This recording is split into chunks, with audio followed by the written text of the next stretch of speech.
한인서울 복음방송 주안의 하나 2부 방송으로 이어집니다. 주안의 하나 2부에서는 야곱의 삶을 중심으로 여러 관계에 대해 생각해보는 관계와 은혜의 설교, 그리고 함께 성경을 읽으며 묵상하는 Let's Read the Bible이 준비되어 있습니다. 먼저 관계 들으시겠습니다.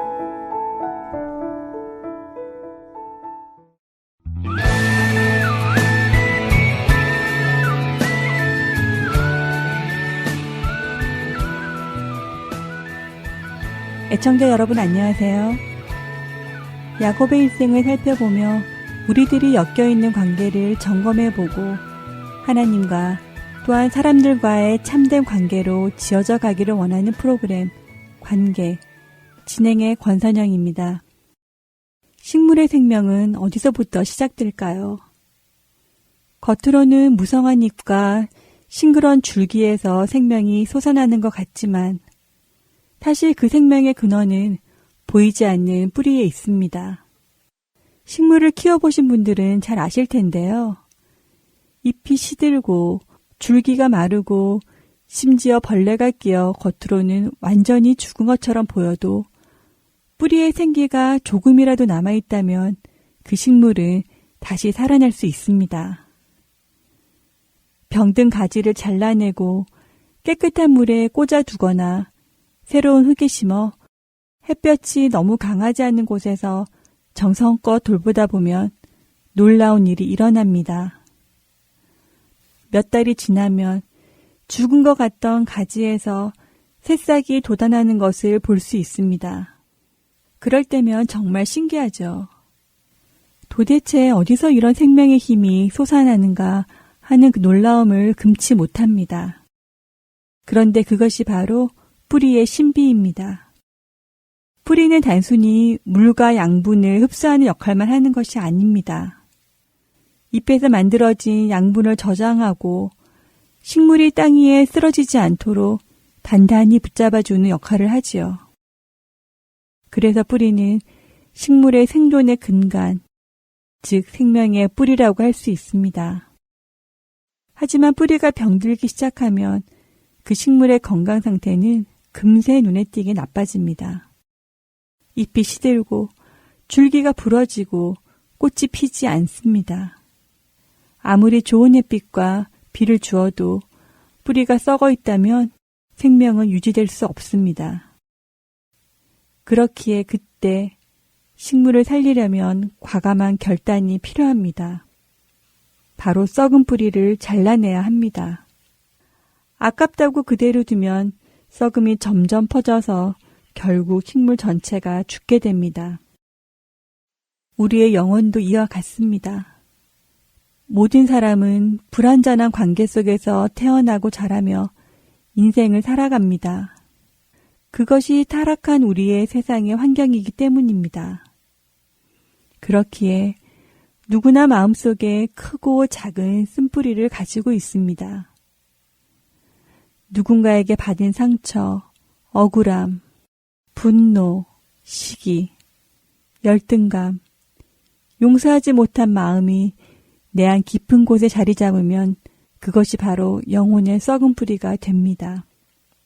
겉으로는 신앙생활도 잘하고 웃으며 살아가는 것처럼 보여도 그 뿌리가 썩어 있으면 결국 영혼은 병들어가게 됩니다. 더군다나 우리 그리스도인들은 예수님을 만나 말씀의 거울 앞에 설 때 세상에서는 감출 수 있었던 내 마음의 깊은 뿌리까지 드러나게 됩니다. 그 순간은 너무 아프고 부끄럽습니다. 그러나 주님은 그 부끄러운 순간을 통해 우리 안에 썩은 뿌리를 드러내시고 그것을 뽑아내시기 원하십니다. 그런데 많은 사람들은 여전히 그 썩은 뿌리를 붙잡고 살아갑니다. 왜냐하면 그렇게 사는 것이 익숙하기 때문이죠. 내 상처, 내 분노, 내 자존심을 내려놓는 것이 두렵기 때문입니다. 하지만 아깝다고 붙잡고 있으면 결국 그 썩은 뿌리는 우리 영혼 전체를 병들게 합니다. 주님께 나아가 결단해야 합니다. 썩은 뿌리를 주님 앞에 내려놓을 때 그 자리에서 하나님은 새 생명의 싹을 틔우십니다. 그때 우리는 비로소 성령의 열매를 맺는 참된 생명을 살아가게 되는 것입니다. 야곱의 11번째 아들 요셉. 하지만 요셉은 야곱이 가장 사랑했던 라헬의 첫째 아들입니다. 그렇게 야곱은 요셉을 첫째 아들로 대했습니다. 창세기 37장 3절에서 우리는 야곱의 그런 모습을 볼 수 있죠. 요셉은 노년에 얻은 아들이므로 이스라엘이 여러 아들들보다 그를 더 사랑하므로 그를 위하여 채색옷을 지었더니, 채색옷이라는 말은 색깔이 많은 옷이라는 의미이지만 사실 히브리 원어는 색깔이 많은 옷이라는 의미가 아니라 긴 소매가 달린 옷을 의미한다고 하죠. 그리고 긴 소매가 달린 옷은 권세를 의미하고요. 다시 말해 야곱은 요셉을 장자로 인정하고 있고 그것을 다른 아들들에게도 알리는 것이었습니다. 그런데 야곱의 이런 편애로 인해 요셉의 형제들의 미움을 받았습니다. 형들은 요셉을 미워하여 편히 말조차 하지 않았습니다. 결국 그 미움이 요셉의 형들 안에 쓴뿌리가 되어 요셉을 죽이려 하고 마침내 미디안 상인에게 팔아 노예로 보냅니다. 아무리 좋은 사랑도 균형을 잃으면 결국 누군가의 상처가 됩니다. 야곱의 치우친 사랑은 가정의 평화를 깨뜨렸고 그 결과 요셉은 형제들에게 버림받고 노예로 팔려가는 고난을 겪게 되었습니다. 그것이 요셉에게 또한 쓴뿌리가 되었을 것입니다. 하지만 놀라운 것은 형들은 그 쓴뿌리를 요셉을 노예로 팔아버리는 것으로 표현한 것에 비해 요셉은 쓴뿌리에 묶이지 않았다는 것입니다. 요셉은 노예로 팔려갔지만 낙심하지 않았습니다. 그는 왜 내게 이런 상황을 주시느냐며 하나님을 원망하지도 않았습니다. 오히려 주인 보디발의 눈에 보일 정도로 그의 삶에는 하나님의 평안과 형통이 있었습니다. 그 이유는 그가 하나님과 참된 관계 안에 있었기 때문입니다. 그렇기에 그는 고난 속에서도 믿음의 뿌리를 단단히 내릴 수 있었습니다. 더 나아가 요셉의 인생이 절정에 다다랐을 때 형제들이 그 앞에 엎드려 용서를 구합니다. 그때 요셉은 창세기 45장 5절에 이렇게 고백합니다. 당신들이 나를 이곳에 팔았다고 해서 근심하지 마소서, 한탄하지 마소서. 하나님이 생명을 구원하시려고 나를 당신들보다 먼저 보내셨나이다. 이것이 바로 하나님과의 참된 관계 속에 있는 사람의 고백입니다. 요셉은 자신을 팔아넘긴 형들을 원망하거나 복수하지 않았습니다. 그는 하나님의 섭리를 바라보았습니다. 그의 눈에는 형들이 아니라 하나님의 구원 계획이 보였습니다. 쓴뿌리를 붙잡은 자는 복수를 택하지만 하나님께 뿌리 내린 자는 용서를 택합니다. 요셉은 바로 그 믿음의 뿌리를 가진 사람이었습니다. 우리 각자의 마음속에도 여러 모양의 쓴뿌리가 있을 것입니다. 누군가의 말 한마디, 오래된 상처, 해결되지 않은 관계, 억울한 일들이 우리 마음 깊은 곳에 남아 썩어가고 있을지 모릅니다. 하지만 그것을 그냥 두면 영혼은 점점 병들어 갑니다. 하나님은 오늘도 우리에게 말씀하십니다. 그 썩은 뿌리를 아깝다고 붙잡지 말고 그 뿌리를 내게 가져오라고 말입니다. 주님께 내어드릴 때 그 뿌리는 더 이상 쓴뿌리가 아니라 생명의 뿌리로 변합니다. 요셉처럼 하나님 안에 뿌리 내릴 때 우리는 더 이상 상처에 묶인 자가 아니라 소명으로 부름받은 자가 되는 것입니다. 이번 한 주간 내 안에 어떤 뿌리가 자라고 있는지 말씀 안에 비추어 보시길 바랍니다. 그리고 결단하시기 바랍니다. 썩은 뿌리를 잘라내고 주님께 내어드리시기 바랍니다. 그때 하나님께서 새 생명을 주실 것입니다. 그 뿌리에서 성령의 열매가 맺히고 그 생명이 다른 사람을 살리는 통로가 될 것입니다. 관계 마치겠습니다. 안녕히 계세요.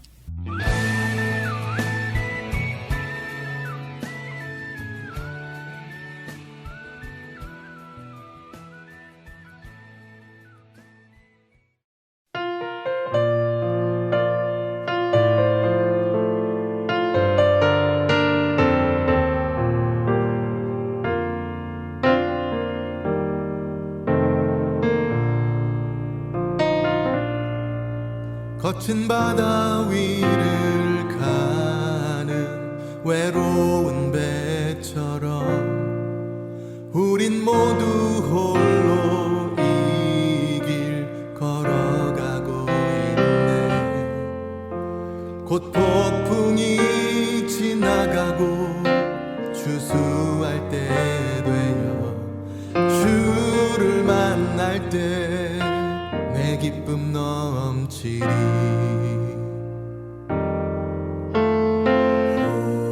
험한 이 세상에 내 피난처 되시며 망망한 바다에 달이 되시네. 주 나의 구원자 하늘의 문 되시네. 오 예수 나는 믿네. 오 예수 난 믿네. 거친 바다 위를 가는 외로운 배처럼 우린 모두 홀로 이 길 걸어가고 곧 폭풍이 지나가고 추수할 때 되어 주를 만날 때 내 기쁨 넘치리. 험한 이 세상에 험한 이 세상에 내 피난처 되시며 망망한 바다에 달이 되시네. 주 나의 구원자 하늘의 문 되시네. 오 예수 나는 믿네. 오 예수 난 믿네.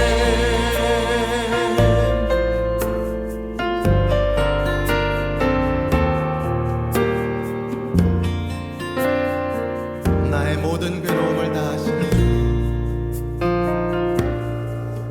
나의 모든 괴로움을 다 아시는 주님, 신실하게 내 눈물 닦아주시네. 세상이 조롱하여 날 외면하여도 오직 주님만 엎드려 경배하리. 험한 이 세상에 험한 이 세상에 내 피난처 되시며 만만한 바다에 달이 되시네. 주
내 피난처 되시며 망망한 바다에 달이 되시네. 주 나의 구원자 하늘의 문 되시네. 오 예수 나는 믿네. 오 예수 난 믿네. 험한 이 세상에 내 피난처 되시며 망망한 바다에 달이 되시네. 주 나의 구원자 하늘의 문 되시네. 오 예수 나는 믿네. 오 예수 주만 나의 구원 되심을 믿네. 오 예수 난 믿네.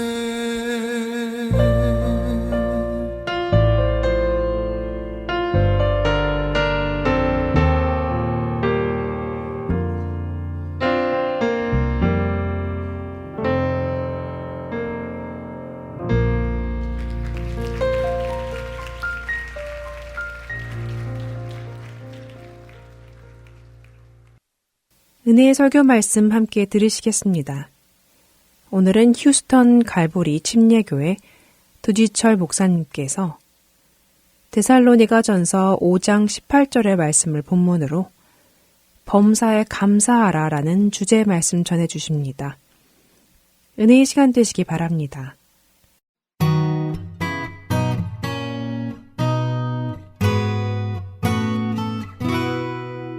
데살로니가전서 5장 18절 말씀입니다. 제가 봉독합니다. 범사에 감사하라. 이것이 그리스도 예수 안에서 너희를 향하신 하나님의 뜻이니라. 아멘. 자, 범사에 감사하라. 짧은 성경 구절이지만 사실 오늘날 우리에게 가장 실천하기 어려운 그런 말씀이 아닌가 생각합니다. 사실 이 말씀은 명령형으로 쓰여 있어요. 명령형으로 쓰여 있다는 것은 무엇이냐면 그만큼 우리가 자발적으로 행하기 어렵다라는 것을 전제합니다.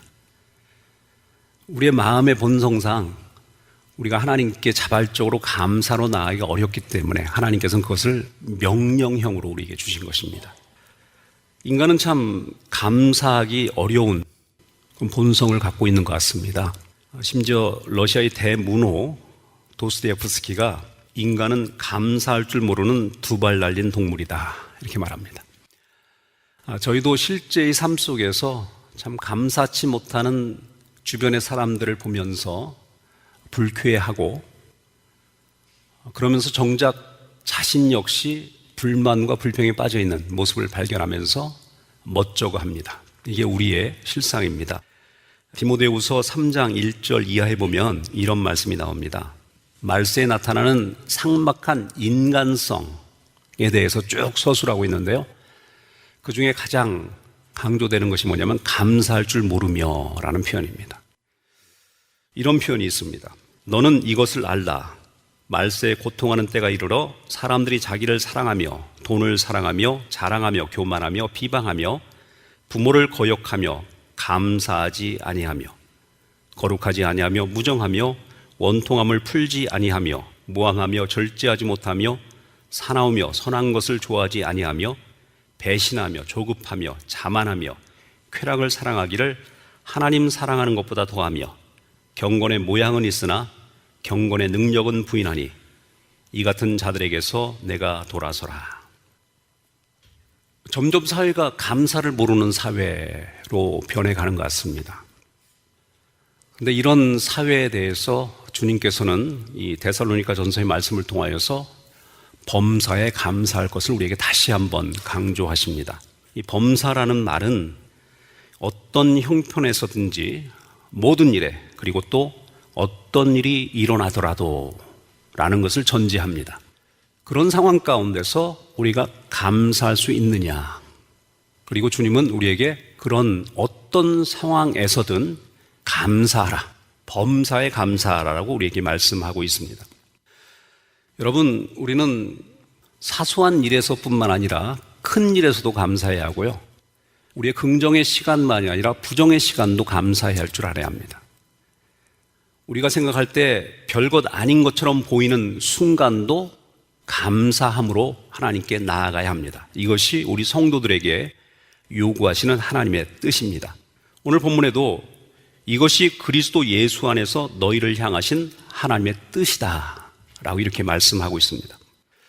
그래서 오늘 사실은 이 본문을 저희가 감사절 때마다 사실 이 본문의 말씀을 많이 묵상을 하는데 실제로 이것을 우리의 삶 속에서 실천하는 것처럼 어려운 것이 없습니다. 그래서 오늘 본문의 말씀을 통하여서 다시 한번 우리가 어떠한 때에 감사를 실천해야 할 것인가 라는 것들을 한 가지 한 가지 살펴보면서 우리의 현재의 모습들을 돌아보고 또 하나님께 감사의 삶을 살 수 있는 자로 다시 한번 세워지기를 간절히 소원하는 마음으로 오늘 본문의 말씀을 저희가 함께 묵상하려고 합니다. 먼저 기본적으로는 너무나 쉬운 일 같지만 좋은 일에 감사할 줄 알아야 합니다. 여러분 생각할 때 좋은 일에 감사하는 것은 너무나 당연한 것 아닌가, 너무나 쉬운 일 아닌가라는 생각을 할 수가 있습니다. 그러니까 살다 보면은 저희가 가끔 좋은 일들을 경험하죠. 자녀들 키우는 것도 어렵고 힘들지만 또 키우면서 느끼는 종종 기쁨이 있습니다. 부부 사이에 가끔 긴장도 있고 끝없는 인내를 요구하는 삶이 우리에게 있지만 또 가끔 종종 오는 기쁨도 있어요. 목회를 하다 보면은 목회 가운데 가끔은 힘들고 어려울 때가 있지만 또 종종 하나님께서 부어주시는 은혜를 맛볼 때가 있습니다. 여러분 또 삶을 살 때 언제든지 어떤 때는 힘들고 어렵지만 종종 하나님께서 우리에게 허락하신 좋은 때들, 좋은 경험들을 우리는 경험합니다. 자, 그러면 그런 좋은 일을 만났을 때 감사해야 한다. 너무나 쉬운 것처럼 보이지만요, 실상은 이것조차도 쉬운 일은 아닙니다. 왜냐하면 예수님께서 문둥병자 10사람을 만났습니다. 근데 그 사람들에게 제사장에게 가서 보여라 라고 말씀하셨고, 제사장에게 가는 도중에 이 사람들의 문둥병이 치유되어집니다. 근데 확률적으로 그 10사람 중에 한 사람이 예수님께 돌아와서 감사를 표현합니다. 나머지 9은 어디 있느냐?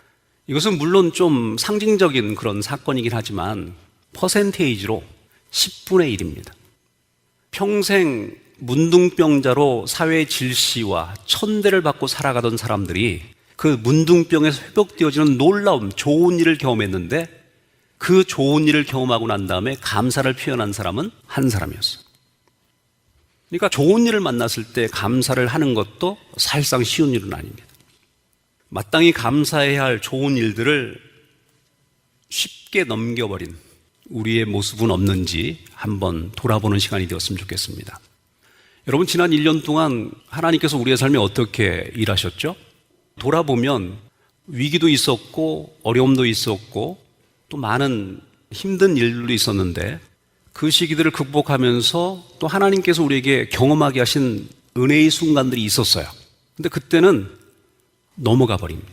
그것이 하나님께 주신 은혜인지조차 기억하지 못한 채 그냥 기쁜 마음으로 감사치 못하는 그런 그냥 순간들을 저희가 보낼 때가 있습니다. 이런 모습들을 저희가 기억하면서 우리에게 주신 좋은 일들을 향해서 우리가 감사할 수 있는 마음을 다시 한번 회복했으면 좋겠습니다. 두 번째로는 나쁜 일에도 감사해야 한다는 것입니다. 저희가 잘 가끔 찬양하는 장미꽃도 감사하고 장미의 가시도 감사한다라는 그런 찬양이 있죠. 근데 여러분, 사실 나쁜 일을 경험할 때 그것을 감사하는 것은 정말 어려운 것입니다. 실제로 오늘 본문의 독자인 데살로니가 교회의 상황은요, 사실 굉장히 어려운 상황이었어요. 어떤 상황이었냐면 사도 바울이 이 사람들에게 이렇게 말을 한 적이 있습니다. 우리가 너희와 함께 있을 때 장차 받을 환난을 너에게 말하였더니 과연 그렇게 된 것을 너희가 아느니라. 사도 바울이 데살로니가 교인들하고 함께 있을 때 이제 너희가 신앙생활로 들어가다 보면 너희가 이러이러한 환난을 당연하게 받게 될 것이다 라고 제가 말한 적이 있다. 근데 지금 현재 너희가 그런 환난을 경험하고 있다. 그러니까 지금 데살로니가 교인들은요, 지금 굉장히 어려운 상황을 만나는 거예요. 예수를 믿기 때문에 핍박을 당하고요, 가족 중에 한 사람들이 처형을 당하거나 또 피해 다녀야 하는 상황들, 또 실제적으로 자신의 경제적 어떤 내용들을 핍박자들에게 뺏기고 도망해야 하는 그런 상황들을 그들은 경험하고 있었습니다. 그런데 그런 경험 속에서도 범사에 감사라라고 사도 바울은 요구하고 있다는 겁니다. 저희가 알고 있는 속담 중에 인간지사 세옹지마라는 그런 표현이 있죠. 옛날에 한나라에 세옹이라는 한 사람이 말을 샀는데 사람들이 막 축하하니까 그것이 축복인지 아닌지 두고 봐야 알지. 나중에 그 말을 타고 자신의 아들이 타고 다니다가 떨어졌습니다. 그래서 다리가 부러집니다. 그래서 사람들이 쯧쯧쯧 하니까 이것도 축복인지 불행인지 지나가봐야 아는 거야. 또 그렇게 말을 하죠. 다리를 다친 후 며칠 지나지 않아서 전쟁이 발발해서 다리를 다친 그 아들만 전쟁에 참가하지 못하고 나머지 마을에서 전쟁에 참가하도록 부름받은 모든 젊은이들 다 전사합니다. 그래서 사람들이 그것을 가지고 또 그것이 복이었다라고 말하니까 그건 역시 또 지나가 봐야 한다. 그래서 인간이사 세옹지마다. 불행이든 행복이든 간에 한 가지로 규정할 수 없다라는 그런 의미이겠죠. 물론 이런 내용들이 어느 정도 우리의 삶 속에 좀 잘 들어맞는 부분이 있습니다. 그런데 우리 기독교인들의 생각들은요, 그것보다 한 차원 다른 얘기입니다. 내가 지금 맛보는 행복이라 할지라도 나중에 불행이 될 수 있다 라고 말하지 않습니다. 무엇입니까? 우리의 모든 삶은 하나님께서 주관하시기 때문에 하나님께서 사랑하시는 우리들에게 일어나는 모든 일들은 하나님의 복으로 귀결되어질 수밖에 없다는 겁니다. 이런 확신과 믿음이 우리 속에 있을 때 우리가 현재 다른 사람이 보기에는 부정적이고 힘든 상황을 만나다 할지라도 지금 데살로니가 교인들이 당하고 있는 여러 가지 육체적 고난과 핍박과 환난의 상황 속에서도 범사에 감사할 수 있는 이유가 무엇이냐면 내가 지금 경험하는 이것조차 하나님께서는 선으로 바꿔서 우리에게 유익하게 하실 것이다. 그저 단순히 인간이서 세옹지마라는 식으로 그냥 회피하고 대충 무마시키는 그런 태도가 아니라요, 내가 설령 고난과 어려움을 당한다 할지라도 나를 사랑하시는 하나님께서 지금 이 고난의 상황을 순경으로 변화시키거나 아니면 그것을 통하여서 더 큰 유익을 우리에게 가져다 주는 방식으로 우리의 삶에 역사하실 것이다라는 믿음, 이 믿음이 있기 때문에 우리는 역경 속에서도 고난 속에서도 나쁜 일 속에서도 감사할 수 있게 되는 거죠. 저도 삶을 살다 보니까 살다 오면은 피하고 싶은 순간들이 있죠. 그런데 피하고 싶은 순간들, 당시 속에서는 내 속에 존재하지 않았으면 좋겠다, 없었으면 좋겠다 라고 느끼는 어떤 순간들을 저희가 경험할 수밖에 없었는데요, 돌이켜보면은 그것이 우리를 성장시키는 자양분이 되었다는 사실을 많이 발견합니다.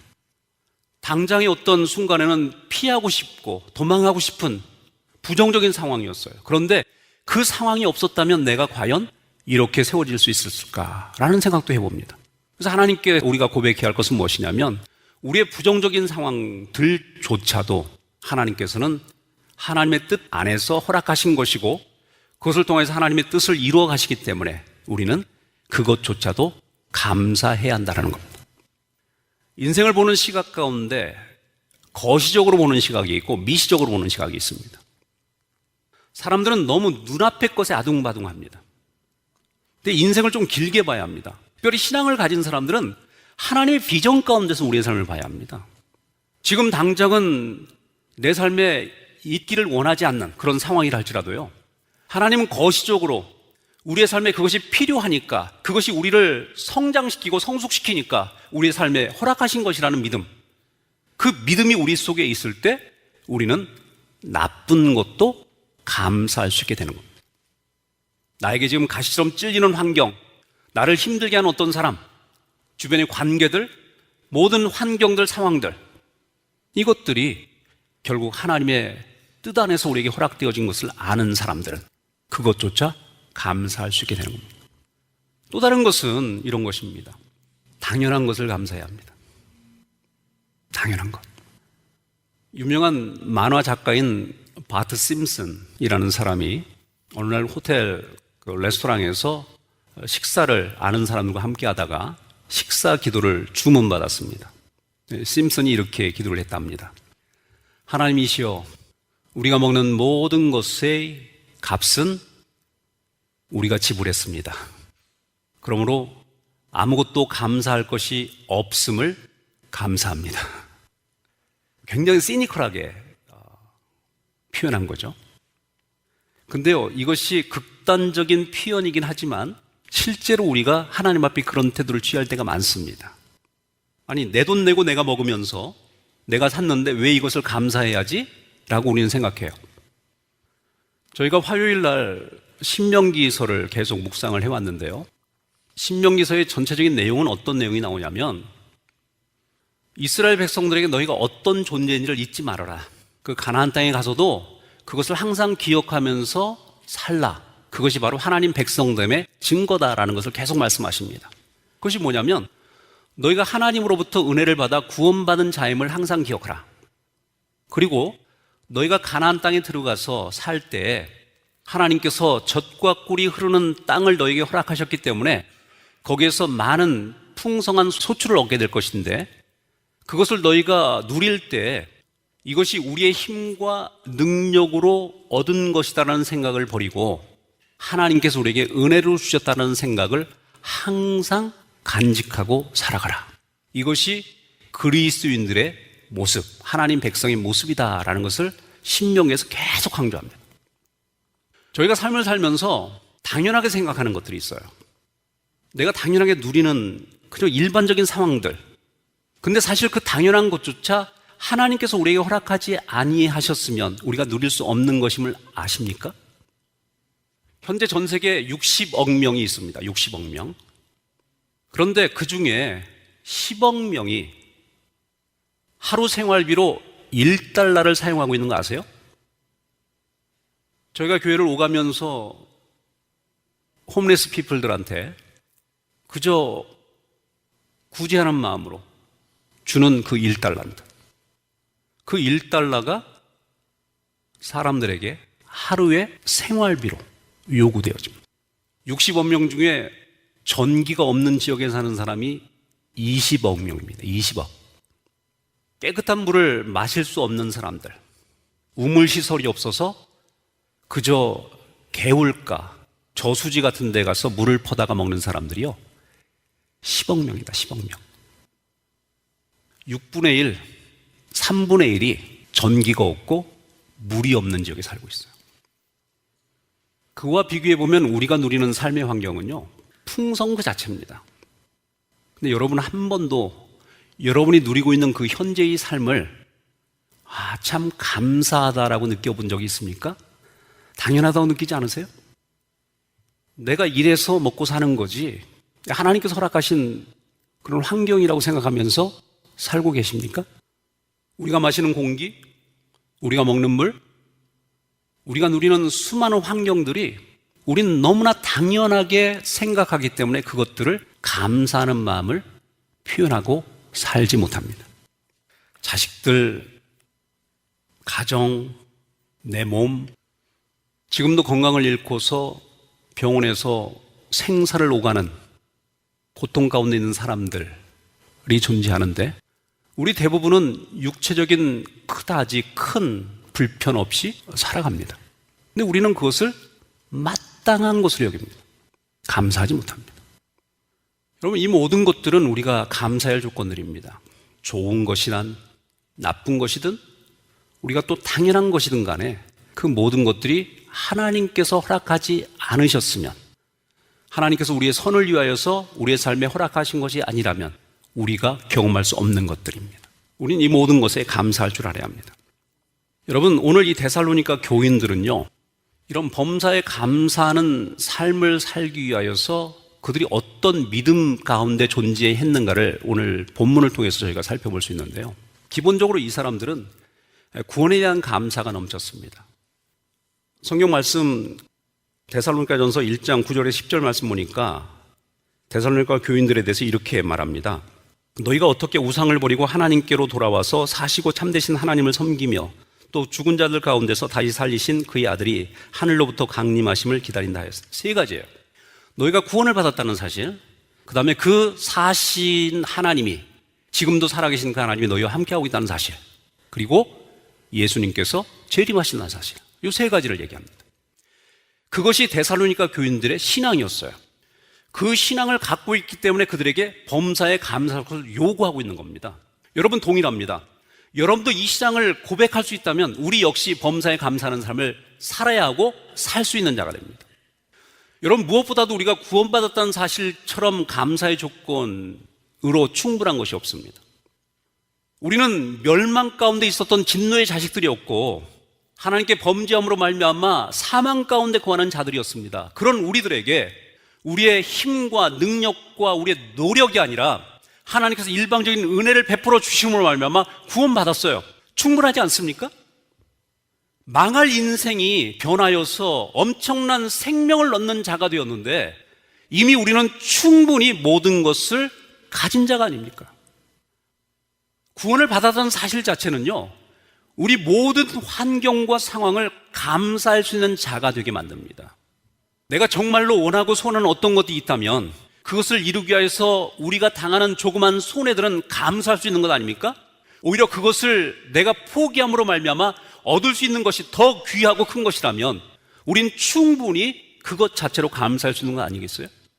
여러분, 예수님께서 우리에게 나를 따라오려거든 자기를 부인하고 제 십자가를 나를 쫓을 것이라고 말씀합니다. 자기를 부인하는 것이 쉽습니까? 제 십자가를 지고 주님을 따르는 것이 쉽습니까? 쉽지 않습니다. 우리에게 엄청나게 많은 희생을 요구하고 엄청나게 많은 아픔을 요구합니다. 그런데 그 상황 속에서도 우리가 감사할 수 있는 이유가 뭐예요? 예수를 따라가는 삶의 감격 때문에 그렇습니다. 내가 이 땅에서 손해를 맛보고 여러 가지 많은 어려움들을 당하지만 그 어려움을 능히 넘어설 수 있는, 상쇄하고도 남을 엄청난 구원의 감격과 기쁨을 우리가 소유하고 있기 때문에 우리는 충분히 범사에 감사할 수 있는 거예요. 그리고 하나님께서 우리에게 뭐라고 하십니까? 너희가 물 가운데 지날지라도 내가 너희와 함께 할 것이고 너희가 불 가운데 있을지라도 내가 너와 함께 하리라. 너희가 심지어 사망의 음침한 골짜기를 다닐지라도 내가 너와 함께 할 것이고 내 원수의 목전에서 내게 상을 베풀어 원수를 부끄럽게 할 것이고 내가 너와 함께하고 있음을 그들에게 증명할 것이다.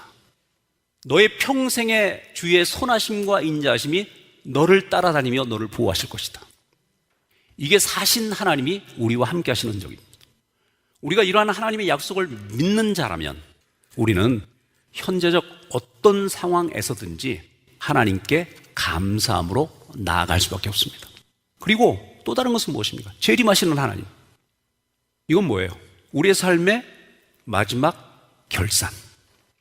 비록 힘들고 어려운 삶을 산다 할지라도 그것으로 그냥 끝나버리는 것이 아니라 우리가 하나님 앞에서 행한 모든 희생과 헌신들을 하나님께서 격려해 주시고 결산해 주시는 하나님을 저희가 믿기 때문에 오늘 우리의 삶 속에서도 행복한 겁니다.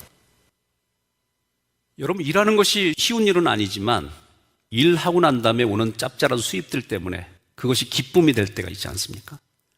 다들 어렵고 힘들 때 나는 일이 있다는 것 자체가 행복할 때가 있지 않습니까?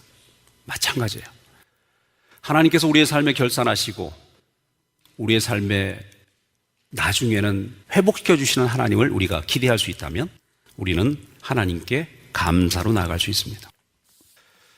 하나님 아버지 감사합니다. 오늘 귀한 시간 우리에게 허락하신 말씀을 통하여서 범사에 감사할 것을 말씀하신 하나님의 뜻을 저희가 살펴보았습니다. 점점 감사를 잃어버리는 세대에 살고 있습니다. 너무나 당연하게 여기고 마땅하게 여기는 우리의 무뎌진 마음들을 주께서 다시 한번 기경하여 주시고 어떤 상황이든 주께 감사할 수 있는 범사에 감사할 수 있는 자로 우리 모두가 다시 한번 설 수 있도록 축복하시옵소서. 우리에게 주신 구원의 은혜를 감사합니다. 또 우리에게 결산하실 주님을 기억하면서 감사합니다.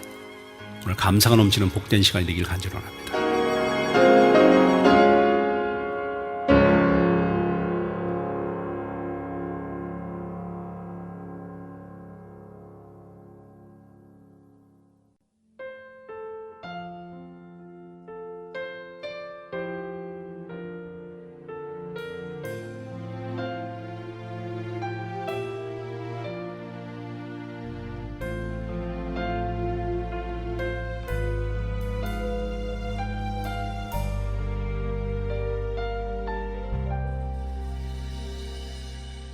날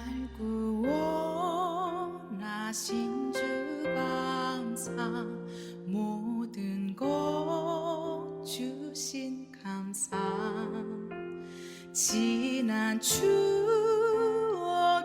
내 감사, 주 내 곁에 계시네. 날 구원하신 주 감사, 모든 것 주신 감사, 지난 추억이 내 감사, 주 내 곁에 계시네. 향기로운 봄철의 감사, 외로운 가을 날 감사, 사라진 눈물도 감사, 나의 영혼 평안해.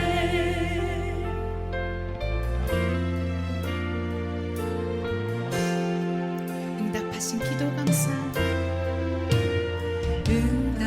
응답하신 기도 감사, 거절하신 것 감사, 헤쳐나온 풍랑 감사, 모든 것 채우시네. 아픔과 기쁨도 감사,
마음에 들어. 그치? 색깔도 좋고. 차도 잘 나가는데? 그런데 여보, 여기 CD 플레이어가 없어? 아, 정말 그러네. 요즘 나오는 차들은 CD 플레이어가 없나 봐. 그러면 복음방송 어떻게 듣지? 어떻게 듣긴 스마트폰으로 들으면 되지.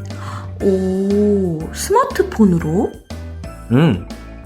여기 이렇게 블루투스를 연결하면 애청자 여러분 안녕하세요. 2023년 1월 나온다. 이렇게 방송을 들을 수 있구나. 그러면 우선 방송국에 전화해서 CD는 취소하자. 응, 그러자. CD는 다른 분께 보내드려야지. 방송국 전화번호가 602. 새 차를 가지게 되면 기분 참 좋지요? 그런데 새 차를 샀는데 CD 플레이어가 없다며 당황스러움에 전화 주신 분들이 많이 계십니다. 시대가 변하는 만큼 음악이나 방송을 듣는 방법 또한 많이 바뀌어가고 있는데요. 혹시 CD 플레이어가 없는 새 차를 사시게 되면 방송국으로 전화 주세요. CD 플레이어 외에도 하트앤서울 복음방송을 들을 수 있는 방법은 여러 가지가 있습니다. 카카오톡으로 듣거나 팟캐스트, 스마트폰 앱, 그리고 홈페이지 등 새 차에서 들으실 수 있는 방법을 안내해 드리겠습니다. 사무실 전화번호는 602-866-8999입니다.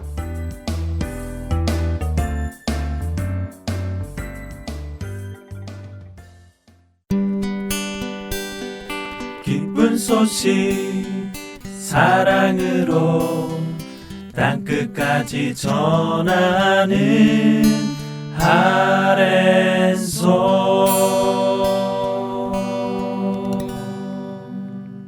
이어서 Let's Read the Bible 함께 들으시겠습니다.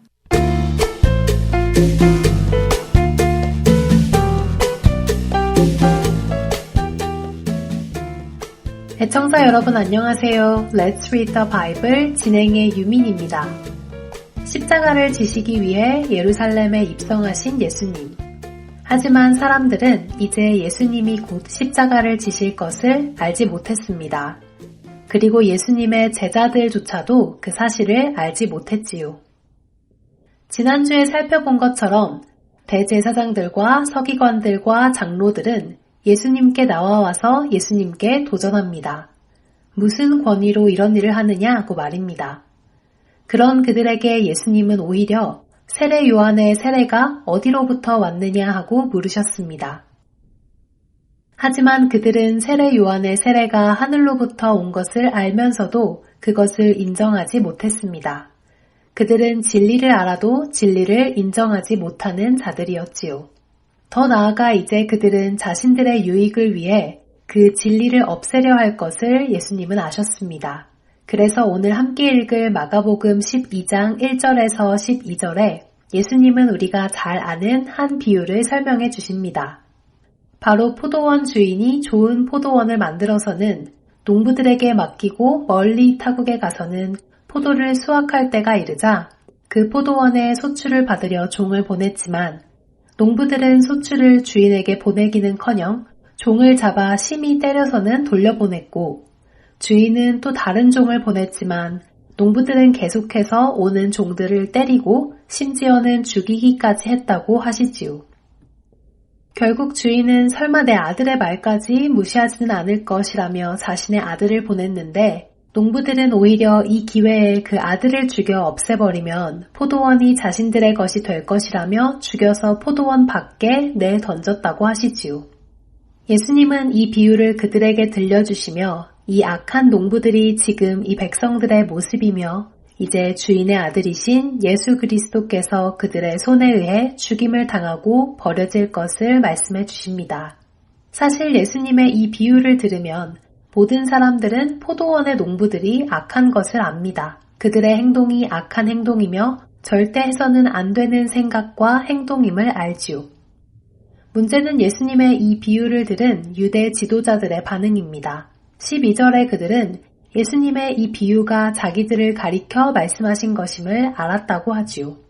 그런데 그들은 예수님의 이 말씀을 듣고도 그들은 회개하지 않습니다.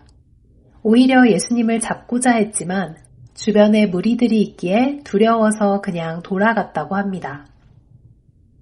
이 문제는 유대 지도자들의 문제만은 아닙니다. 예수님의 말씀을 읽으면 우리는 우리의 잘못된 모습들을 발견하게 됩니다.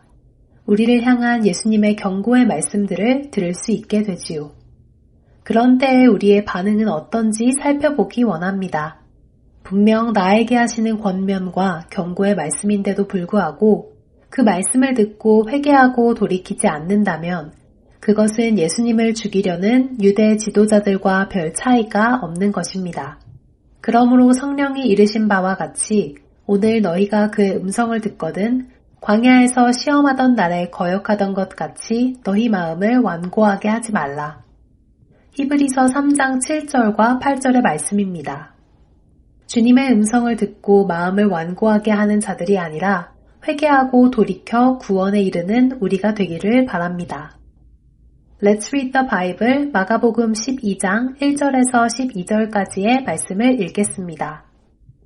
예수께서 비유로 그들에게 말씀하시되 한 사람이 포도원을 만들어 산 울타리로 두르고 즙 짜는 틀을 만들고 망대를 지어서 농부들에게 새로 주고 타국에 갔더니 때가 이름에 농부들에게 포도원 소출 얼마를 받으려고 한 종을 보내니 그들이 종을 잡아 심히 때리고 거저 보내었거늘 다시 다른 종을 보내니 그의 머리에 상처를 내고 능욕하였거늘 또 다른 종을 보내니 그들이 그를 죽이고 또 그 외 많은 종들도 더러는 때리고 더러는 죽인지라.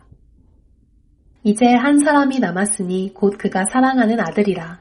최후로 이를 보내며 이르되 내 아들은 존대하리라 하였더니 그 농부들이 서로 말하되 이는 상속자니 자 죽이자. 그러면 그 유산이 우리 것이 되리라 하고 이에 잡아 죽여 포도원 밖에 내던졌느니라. 포도원 주인이 어떻게 하겠느냐 와서 그 농부들을 진멸하고 포도원을 다른 사람들에게 주리라. 너희가 성경에 건축자들이 버린 돌이 모퉁이의 머릿돌이 되었나니 이것은 주로 말미암아 된 것이요 우리 눈에 놀랍도다 함을 읽어보지도 못하였느냐 하시니라. 그들이 예수의 이 비유가 자기들을 가리켜 말씀하심인 줄 알고 잡고자 하되 무리를 두려워하여 예수를 두고 가니라. Let's read the Bible. 오늘은 마가복음 12장 1절에서 12절까지의 말씀을 읽었습니다.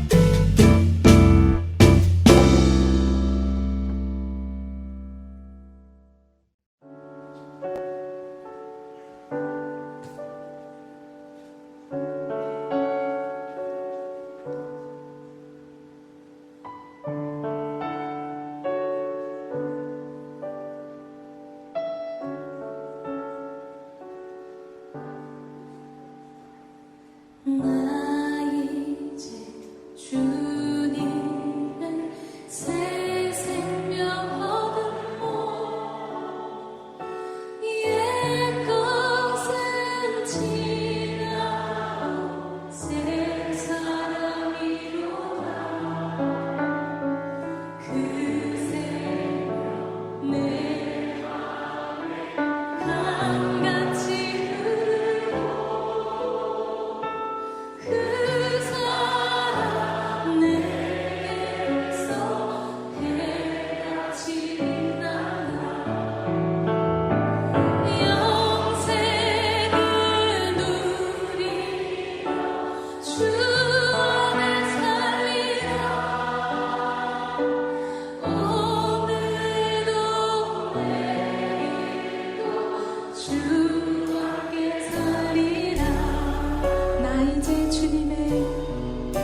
주안의 하나 2부 준비된 순서는 여기까지입니다. 계속해서 주안의 하나 3부로 이어집니다. 주님의 말씀을 더 알아가는 시간 되시길 소망합니다. 안녕히 계세요.